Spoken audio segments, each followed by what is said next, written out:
పటాన్చెరు రామేశ్వరం బండ చరిత్ర సంగారెడ్డి జిల్లాలో పటాన్చెరుకు సుమారు 5 నుండి 6 కిలోమీటర్ల దూరంలో ఉన్న రామేశ్వరం బండ తెలంగాణలోని పురాతన ఆధ్యాత్మిక క్షేత్రాల్లో ఒకటి.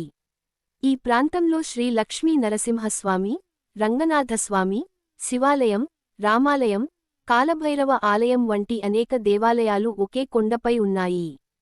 చారిత్రకంగా ఈ ప్రాంతంలో ఇటీవల గుర్తించిన వీరగళ్లను హీరో స్టోన్స్ పురావస్తు పరిశోధకులు కాకతీయుల కాలానికి 13వ శతాబ్దం చెందినవిగా గుర్తించారు. అలాగే కొండపై విరిగిపోయిన శిల్పాలు, నంది విగ్రహాలు, గణేశ విగ్రహ భాగాలు మరియు ఇతర శిలా అవశేషాలు లభించాయి. ఇవి ఈ ప్రాంతం కనీసం 800 సంవత్సరాల చరిత్ర కలిగి ఉండవచ్చని సూచిస్తున్నాయి.